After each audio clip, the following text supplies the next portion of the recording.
मित्रों, मुझे खुशी है कि आज आप इस कार्यक्रम में शामिल हैं और मेरे लिए आपका सत्यवचन कार्यक्रम में स्वागत करना सौभाग्य की बात है। प्रभु यीशु के नाम में आप सबों को प्रेम भरा नमस्कार। दोस्तों, क्योंकि यह कार्यक्रम हमने सिर्फ आपके लिए तैयार किया है। इस कार्यक्रम के माध्यम से हम मानव जीवन से जुड़ी तमाम समस्याओं की सत्यता और उसके हल को परमेश्वर के वचन बाइबल से सिलसिलेवार अध्ययन के द्वारा खोजने का प्रयास कर रहे हैं। हमने पिछले अध्ययनों में जटिल जीवन के नियमों से आध्यात्मिक शिक्षाओं को प्राप्त किया था और तब हमने मानो अंधकार से रोशनी की तरफ, अंधियारे से उजियाली की तरफ चलना आरंभ कर दिया। संसार में आप जितनी भी चीजों को एक समस्या की संज्ञा देते हैं या समझते हैं कि जिससे आपको परेशानी होती है, सब के सब पाप का ही प्रतिफल है। और बाइबल इस बात को कहती है, पाप की मजदूरी मृत्यु है, यानी दंड। यदि हम जानते हैं और समझते हैं कि हमने पाप है या हमने पाप किया है, तो हम दंड के भागी हैं। दोस्तों, परमेश्वर ने किस रीति से मानव जाति के पाप से छुटकारे के लिए सारी आवश्यकताओं को पूरा किया कि उसका क्रोध हम पर ना भड़के। आज का कार्यक्रम हमारे जीवन के जटिल सवालों का उत्तर है। अतः आपसे निवेदन है कि इसे बिना चूके परिवार समेत देखें, ताकि आप परमेश्वर के प्रेम को समझ सकें कि वह आपसे कितना अद्भुत प्रेम करते हैं। आइए हम अध्ययन में आगे बढ़ें। आज हम अपने अध्ययन को लय व्यवस्था की पुस्तक उसके 16 अध्याय और उसके 5 पद से आरंभ करेंगे। तो मित्रों, आइए हम इस पुस्तक के 16 अध्याय और उसके 5 और 6 पद को पढ़ें। यहाँ पर लिखा हुआ है, फिर वह इस्राएलियों की मंडली के पास से पाप बलि के लिए 2 बकरे और होम बलि के लिए 1 मेढ़ा ले, और हारून उस पाप बलि के बछड़े को जो उसी के लिए होगा चढ़ाकर अपने और अपने घराने के लिए प्रायश्चित करे। मित्रों, यह हारून के अंतिम और व्यक्तिगत तैयारी को दिखाता है जो इस महत्वपूर्ण दिन के लिए है। हारून ने अपने लिए और अपने परिवार वालों के लिए, और हो सकता है कि उसने पूरे लेवीय जाति के लिए पाप बलि चढ़ाया। प्रायश्चित के महान दिन के इस भाग का यीशु मसीह के जीवन और कार्यों में कोई भी प्रतिरूप नहीं मिलता है, क्योंकि उसमें कोई भी पाप नहीं था। वह पाप रहित था। वह अपने लिए नहीं मरा, परंतु वह हमारे लिए अर्थात आपके लिए और मेरे लिए पाप बना। उसने अपने लिए कभी भी कोई बलिदान नहीं चढ़ाया। जब वह छोटा ही था तो मंदिर में कबूतर बलिदान के लिए ले गए, लेकिन वह भी मरियम के शुद्धिकरण के लिए था जो उसकी माता थी, मसीह के लिए नहीं। यह सब उसे याद दिलाने के लिए था कि वह एक पापीन है। यीशु मसीह के लिए बलिदान या अर्पण चढ़ाने के विषय में कोई भी विवरण नहीं है, परंतु हारून के लिए आवश्यक था कि वह सबसे पहले अपने लिए बलिदान चढ़ाए और तब जाकर वह लोगों के लिए बलिदान चढ़ा सकता था। आइए हम सबसे पहले देखते हैं स्थान की तैयारी। लय व्यवस्था की पुस्तक 16 अध्याय उसके 7 से 14 पद में हम इस प्रकार से पढ़ते हैं, जहाँ पर लिखा हुआ है, और उन दोनों बकरों को लेकर मिलाप वाले तंबू के द्वार पर यहोवा के सामने खड़ा करे, और हारून दोनों बकरों पर चिट्ठियां डाले, एक चिट्ठी यहोवा के लिए और दूसरी अजाजेल के लिए हो। और जिस बकरे पर यहोवा के नाम की चिट्ठी निकले उसको हारून पाप बलि के लिए चढ़ाए, परंतु जिस बकरे पर अजाजेल के लिए चिट्ठी निकले वह यहोवा के सामने जीवता खड़ा किया जाए कि उससे प्रायश्चित किया जाए, और वह अजाजेल के लिए जंगल में छोड़ा जाए। और हारून उस पाप बलि के बछड़े को जो उसी के लिए होगा समीप ले आए और उसको बलिदान करके अपने और अपने घराने के लिए प्रायश्चित करे। और जो वेदी यहोवा के सम्मुख है उस पर से जलते हुए कोयलों से भरे हुए धूपदान को लेकर और अपनी दोनों मुट्ठियों को फूटे हुए सुगंधित धूप से भरकर बीच वाले पर्दे के भीतर ले आकर उस धूप को यहोवा के सम्मुख आग में डाले, जिससे धूप का धुआं साक्षी पात्र के ऊपर के प्रायश्चित के ढकने के ऊपर छा जाए, नहीं तो वह मर जाएगा। तब वह बछड़े के लोहू में से कुछ लेकर पूरब की ओर प्रायश्चित के ढकने के ऊपर अपनी उंगली से छिड़के, और फिर उस लोहू में से कुछ उंगली के द्वारा उस ढकने के सामने भी 7 बार छिड़क दे। मित्रों, यहाँ पर ध्यान देने की बात है कि 2 बकरे हैं, एक पाप बलि के लिए नियुक्त किया गया था। प्रत्येक पाप से छुटकारे को अलग दृष्टिकोण से प्रस्तुत करते हैं। एक को पाप बलि के रूप में चढ़ाया गया और दूसरे को जंगल में ले जाया गया। जिस बकरे को जंगल में ले जाया जाता था उसे बलि का बकरा कहा जाता था। इसका इब्रानी शब्द लो अजाजेल है। इसके अर्थ को लेकर कुछ संदेह है। मुख्यतः यह शब्द बकरे के लिए लागू होता है और उसके जंगल में के स्थान के लिए भी लागू होता है। 70 लोगों ने, जैसे लूथर, कीलोग और एंड्रू बोनार के पूर्ण विचार से इसका अर्थ एक पूर्ण और संपूर्ण स्थानांतरण है। श्री एंडरसेम इसके अर्थ को इस प्रकार बताते हैं: पूर्ण रूप से दूर चले जाना। मित्रों, निश्चित रूप में यह पाप बलि का ही एक भाग है। एक चिट्ठी एक बकरे के नाम की निकलती है जिसे दूर ले जाकर छोड़ा जाता है, और एक उस बकरे के नाम निकलती है जिसे बलि किया जाता है। इससे पहले कि बकरों के साथ कुछ किया जाए, हारून को बैल के लहू को लेकर महापवित्र स्थान में जाना पड़ता था और अपने परिवार के लिए बलि चढ़ाना पड़ता था। इसलिए ऐसा कहना एकदम सही नहीं होगा कि महापुरोहित साल में सिर्फ एक ही बार अंदर प्रवेश करता था। वह साल में एक ही दिन अंदर प्रवेश करता था, परंतु वह उस दिन 2 बार अंदर जाता था। मित्रों, पीतल की वेदी बाहरी परिसर में थी। उसके पाप के बलिदान के लिए बैल किसी अन्य पापी बलि की तरह मारा अथवा काटा जा सकता था। बलिदान के आखिरी में कुछ नई चीजें जोड़ी गई हैं। महापवित्र स्थान के मार्ग में, जैसे कि उसने धोने के स्थान को पार किया, तो मुझे भरोसा है कि उसने अपने पैर और हाथ अवश्य धोए होंगे, और उसके बाद पवित्र स्थान में सुनहरी वेदी के पास धूपदान में जलते कोयले के अंगारे लेकर और हाथ में सुगंधित लोबान को लेकर धूपदान में जलते हुए कोयले पर रखता था। जब वह महापवित्र स्थान के पर्दे को पार करता था तो महापवित्र स्थान बादल के धुएं से भर जाता था। संदूक दया का सिंहासन महापवित्र स्थान में था। उसे बैल के लोहू को, जिसे वो अपने साथ में लाया है, ले जाना पड़ता था और उसमें उंगली डुबाकर दया के सिंहासन पर 7 बार छिड़कना पड़ता था। मित्रों, लोहू संदूक के सबसे ऊपरी हिस्से को दया का सिंहासन बनाता था। 7 बार एक पूर्ण और सही प्रायश्चित को दर्शाता है। मित्रों, मैं विश्वास करता हूं कि यह दिन महापुरोहित के लिए एक विस्मयकारी दिन होता था। उसे सारी विधि को बिल्कुल सही और बड़ी सावधानी के साथ परमेश्वर के सामने करना पड़ता था। थोड़ी सी भूल या गलती का मतलब मृत्यु थी। संभवतः इस विधि को करने से पहले उसने कई बार अभ्यास किया होगा। जहां तक हम जानते हैं कि कोई भी महापुरोहित उस महापवित्र स्थान में नहीं मरा। केवल 2 व्यक्ति मरे थे, वे नादाब और अबीहू थे। मित्रों, यीशु मसीह को हमारे लिए क्रूस पर पाप बनाया गया। यह तंबू में की पीतल की वेदी का प्रतिरूप है। फिर हमारे महापुरोहित के रूप में उसने स्वर्ग में प्रवेश करके अपने लोहू को हमारे पापों के लिए चढ़ाया। अब परमेश्वर का सिंहासन हमारे लिए एक दया का सिंहासन है। ये सारी बातें हमें स्पष्ट रूप से इब्रानियों की पुस्तक अध्याय 9 और 10 में सिखाई गई है। जबकि हारून डरते और कांपते हुए गया और हमें इब्रानियों के पत्री 4 अध्याय उसके 16 पद के अनुसार हियाव बांधकर आने के लिए कहा गया है, जहां पर वह ठहरने की हिम्मत नहीं कर सका और वह साल में सिर्फ एक दिन ही आ सकता था, परंतु हमें लगातार हियाव बांधकर आने के लिए कहा गया है। मित्रों, मसीह जो हमारा महापुरोहित है, वो अपने पवित्र लहू और अपने ही मध्यस्थता के सुगंधित धूप को स्वर्ग में ले गया और आज वह पिता परमेश्वर के दाहिने हाथ विराजमान है।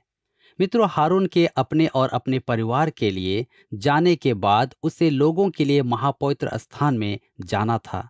हम लय व्यवस्था की पुस्तक 16 अध्याय उसके 15 से 19 पद में इस प्रकार से पढ़ते हैं, जहां पर लिखा हुआ है, फिर वह उस पाप बलि के बकरे को, जो साधारण जनता के लिए होगा, बलिदान करके उसके लहू को बीच वाले पर्दे के भीतर ले आए, और जिस प्रकार बछड़े के लोहू से उसने किया था, ठीक वैसा ही वह बकरे के लोहू से भी करे, अर्थात उसको प्रायश्चित के ढकने के ऊपर और उसके सामने छिड़के, और वह इस्राएलियों की भांति भांति की अशुद्धता और अपराधों और उनके सब पापों के कारण पवित्र स्थान के लिए प्रायश्चित करे। और मिलाप वाला तंबू जो उनके संग उनकी भांति भांति की अशुद्धता के बीच रहता है, उसके लिए भी वह वैसा ही करे। और जब हारून प्रायश्चित करने के लिए पवित्र स्थान में प्रवेश करे, तब जब तक वह अपने और अपने घराने और इस्राएल की सारी मंडली के लिए प्रायश्चित करके बाहर न निकले, तब तक कोई मनुष्य मिलाप वाले तंबू में न रहे।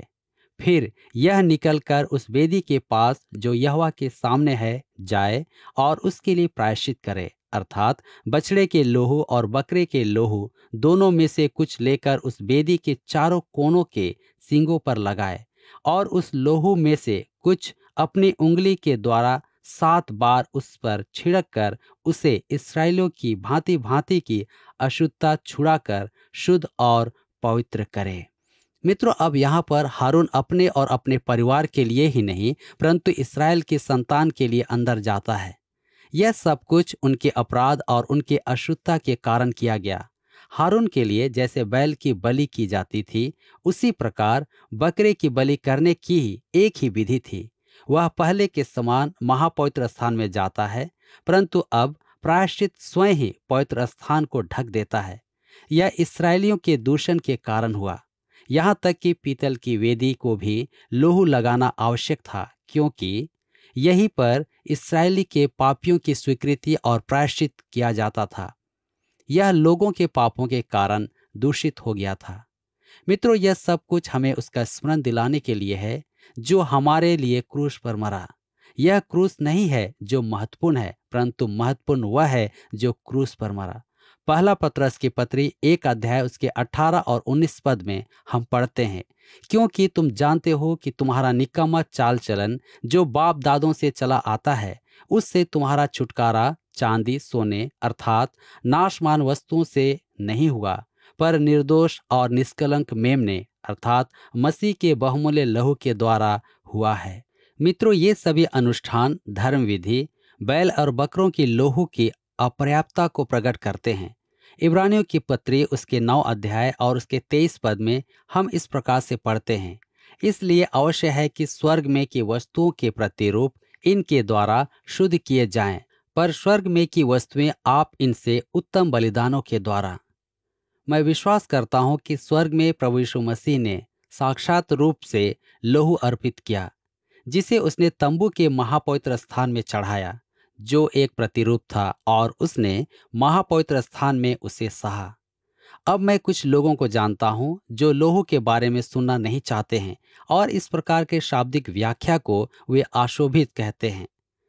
आप इस बात को पाएंगे कि प्रेरित पतरस इसे यीशु मसीह का बहुमूल्य लहू कहता है, और मैं विश्वास करता हूं कि परमेश्वर के सिंहासन के पास मसीह का लहू होगा, जो हमें अनंत काल से अनंत काल तक स्मरण दिलाता रहेगा कि उद्धार एक बहुमूल्य कीमत देकर खरीदा गया है। मित्रों, मसीह ने अपने लहू को क्रूस पर बहा दिया और तब उसने आपके और मेरे पापों के लिए लहू को प्रस्तुत किया। हम सब मसीह के बहुमूल्य लहू के द्वारा छुड़ाए गए हैं। आइए अब हम देखें लोगों की तैयारी। लय व्यवस्था की पुस्तक 16 अध्याय और उसके 20 से 22 पद में इस प्रकार से हम पढ़ते हैं, लिखा है, और जब वह पवित्र स्थान और मिलाप वाले तंबू और वेदी के लिए प्रायश्चित कर चुके, तब जीवित बकरे को आगे ले आए, और हारून अपने दोनों हाथों को जीवित बकरे पर रखकर इस्राएलियों के सब अधर्म के कामों और उनके सब अपराधों निदान उनके सारे पापों को अंगीकार करे, और उनको बकरे के सिर पर धरकर उसको किसी मनुष्य के हाथ जो इस काम के लिए तैयार हो जंगल में भेज के छुड़वा दे, और वह बकरा उनके सब अधर्म के कामों को अपने ऊपर लादे हुए किसी निराले देश में उठा ले जाएगा, इसलिए वह मनुष्य उस बकरे को जंगल में छोड़ दे। मित्रों, इस दिन में उच्च महापुरोहित ने अकेले ही सब कार्य विधि को किया है। हारून ने प्रभु के बकरे का लहू छिड़का उस दया के सिंहासन पर, और अब वह अपने लहूलुहान हाथ को एक जीवित बकरा के सिर पर रखता है और इस्राएल के पापों को स्वीकार करता है। यह निश्चित रूप से घृणित पापों की सूची थी, परंतु वह उस सूची के नीचे तक नहीं गया। बकरा के सिर पर हाथ रखना इस बात को दर्शाता है कि अब इस्राएल का पाप बकरे पर है।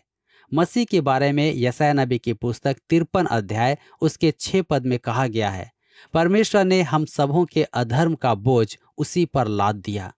दूसरा कुरिन्थियों की पत्री 5 अध्याय उसके 21 पद में लिखा है, जो पाप से अज्ञात था उसी को उसने हमारे लिए पाप ठहराया। एम्ब्रोस ने इस विषय पर कहा, चोर अर्थात डाकू जानता था कि मसीह के शरीर के घाव उसके शरीर के घाव नहीं थे, परंतु वह डाकू के थे। मित्रों, इसके पश्चात हारून ने बकरे को उस मनुष्य के हाथ में दे दिया जिसकी उसमें कोई भी व्यक्तिगत रुचि नहीं थी, और इस्राएली कुछ कुछ अंतर पर खड़े रहते थे ताकि रुक कर देखें कि काम हो गया या नहीं। और अंत में वह जीवित बकरा जंगल में गायब हो जाता है, जो कभी फिर नहीं दिखता और ना मिलता है। यह समाचार स्थान से स्थान तक पहुंचा कि बकरा चला गया, बकरा चला गया, और मंदिर में भी यह समाचार कुछ समय के बाद पहुंचा। मित्रों, जिस प्रकार से यह समाचार एक स्थान से दूसरे स्थान तक पहुंचता है, अर्थात पहुंच गया, उसी तरह मसीह का शुभ समाचार जिसने हमारे पापों को ले लिया, मत्ती, मरकुस, लूका और यूहन्ना को यह समाचार मिला, फिर प्रेरित पौलुस को, तब प्रथम कलीसिया के अगुए, और अंत में मुझे और आपको यह समाचार पहुंचा है। मसीह ने हमारे पापों को सही और पूरी रीति से हमसे दूर कर दिया है। छोड़े गए बकरे के विषय में पवित्र शास्त्र के कई हिस्से उदाहरण देते हैं। भजन संहिता 103 उसके 12 में हम पढ़ते हैं, उदयाचल अस्ताचल से जितनी दूर है उसने हमारे अपराधों को हमसे उतने ही दूर कर दिया है। यशायाह नबी की पुस्तक 38 अध्याय उसके 17 में लिखा है, देख, शांति ही के लिए मुझे बड़ी कड़वाहट मिली, परंतु तूने स्नेह करके मुझे विनाश के गड्ढे से निकाला है, क्योंकि मेरे सब पापों को तूने अपने पीठ के पीछे फेंक दिया है। यशायाह 44 उसके 22 में लिखा है, मैंने तेरे अपराधों को काली घटा के समान और तेरे पापों को बादल के समान मिटा दिया है। मेरी ओर फिर लौट आ, क्योंकि मैंने तुझे छुड़ा लिया है। यिर्मयाह नबी की पुस्तक 50 अध्याय उसके 20 में लिखा है, यहोवा की यह वाणी है कि उन दिनों में इस्राएल का अधर्म ढूंढने पर भी नहीं मिलेगा और यहूदा के पाप खोजने पर भी नहीं मिलेंगे, क्योंकि जिन्हें मैं बचाऊं उनके पाप भी क्षमा करूंगा। और यिर्मयाह 31 उसके 34 पद में हम पढ़ते हैं, और तब उन्हें फिर एक दूसरे से यह न कहना पड़ेगा कि यहोवा को जानो, क्योंकि यहोवा की यह वाणी है कि छोटे से लेकर बड़े तक सब के सब मेरा ज्ञान रखेंगे, क्योंकि मैं उनका अधर्म क्षमा करूंगा और उनका पाप फिर कभी स्मरण न करूंगा। मित्रों, आज मसीहियों के लिए प्रायश्चित के महान दिन का क्या मतलब है? यह हम सबों के लिए भी एक पवित्र दिन है, जब महापुरोहित वहां अपना खून से सने हुए हाथ बकरे के सिर पर रखते हैं। तो मैं अपने प्रभु के बारे में सोचता हूँ जो क्रूस पर था, जिसे यूहन्ना ने चिन्हित किया। यूहन्ना 1 अध्याय उसके 29 पद में हम पाते हैं, देखो, यह परमेश्वर का मेमना है जो जगत का पाप उठा ले जाता है।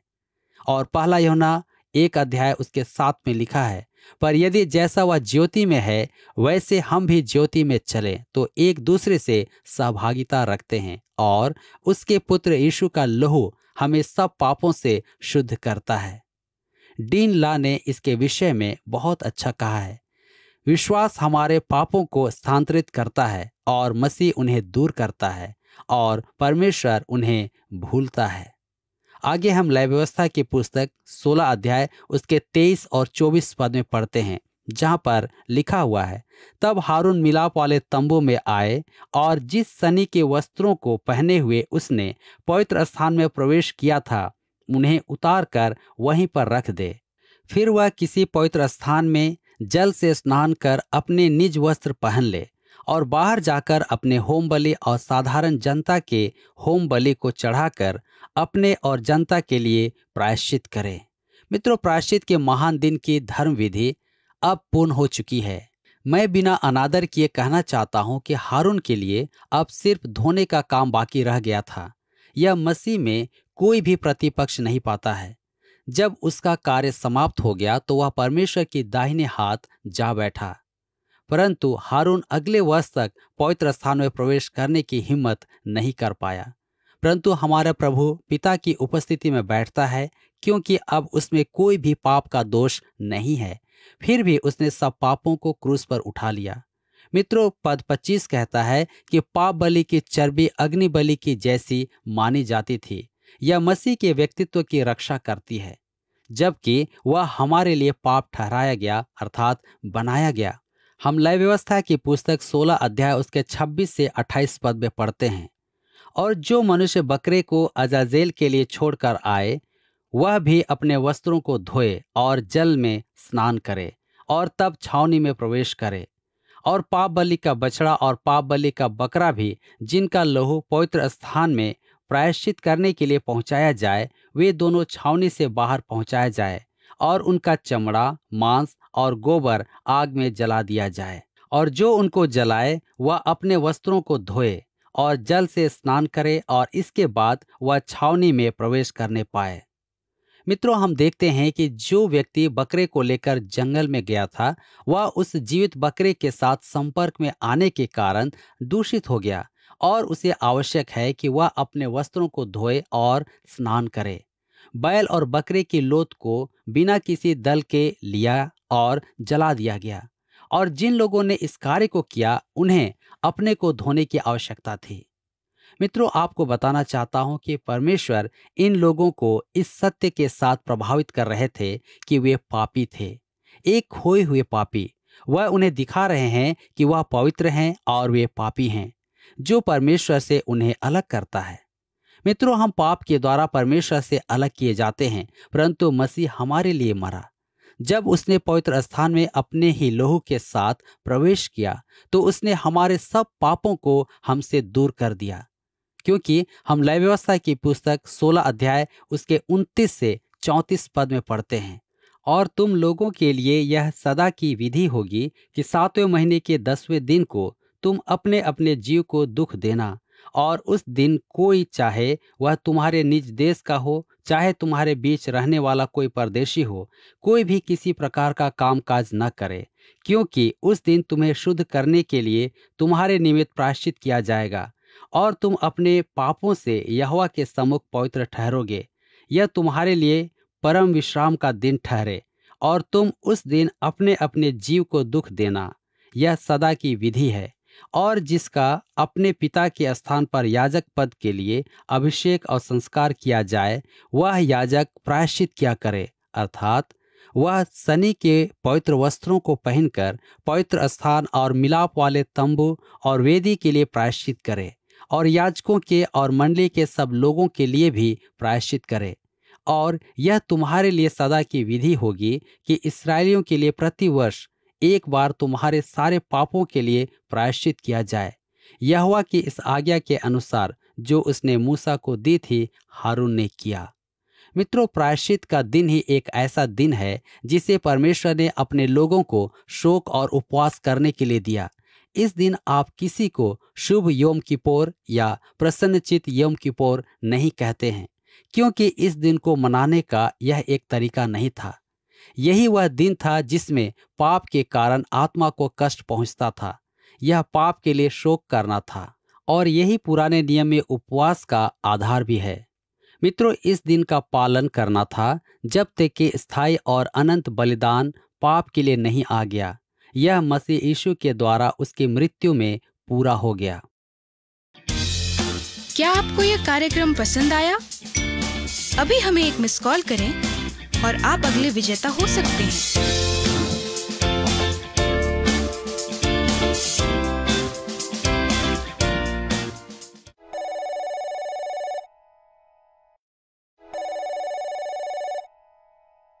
प्रिय मित्रों, यद्यपि मनुष्य परमेश्वर का विद्रोही बना और हम अपने कार्यों द्वारा उसके विद्रोही हैं, लेकिन परमेश्वर का प्रेम अति महान है कि वह हम लोगों के लिए न सिर्फ अवसर देते हैं कि हम उनकी ओर फिरें, परंतु उसके लिए संपूर्ण प्रबंध भी करते हैं।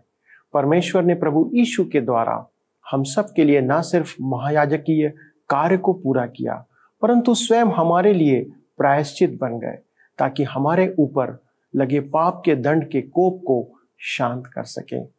प्रायश्चित का कार्य पुराने नियम में पाप को हटा नहीं सका, सिर्फ ढांप सका, लेकिन यीशु के सिद्ध बलिदान से सर्वशक्तिमान परमेश्वर का कोप या क्रोध सदा के लिए शांत हो गया। इसलिए जो कोई उस पर विश्वास करते हैं उनके लिए दंड की आज्ञा नहीं है, परंतु इस बात पर विश्वास करने वाले हर एक व्यक्ति के लिए अनंत जीवन पहले से ही ठहरा दिया गया है। दर्शकों, क्या आप इस उत्तम वरदान को पाना नहीं चाहेंगे? विचार करते हुए आइए हम प्रार्थना के साथ इस अध्ययन को समाप्त करें। हमारे स्वर्गीय पिता, हम धन्यवाद देते हैं कि आपने एक अद्भुत प्रेम हमारे जीवन में प्रकट किया। हमारे सारे दर्शकों के लिए इस समय प्रार्थना करते प्रभु, वे किन परिस्थितियों में हैं वो आप अच्छे से जानते हैं और उनके हृदय की वेदना, उनके हृदय की पुकार को आप सुनते हैं प्रभु। हम आपसे विनती करते प्रभु, हमारे दर्शक जिस भी कारण से आपको पुकार रहे हैं या इस वक्त प्रभु जिनकी वेदनाएं आपके चरणों पर रखी जा रही हैं, विनती आपके चरणों पर रखी जा रही हैं, अनुग्रह करके प्रभु इनकी प्रार्थनाओं का उत्तर दें। उन्हें सुन करके प्रभु आप उन्हें चंगाई प्रदान करें और हर एक बात में प्रभु उनके जीवन से आप अपनी महिमा को प्रकट करें। सारी बातों में आपको महिमा देते हुए इस विनती प्रार्थना को प्रभु यीशु के नाम से मांगते हैं, आमीन।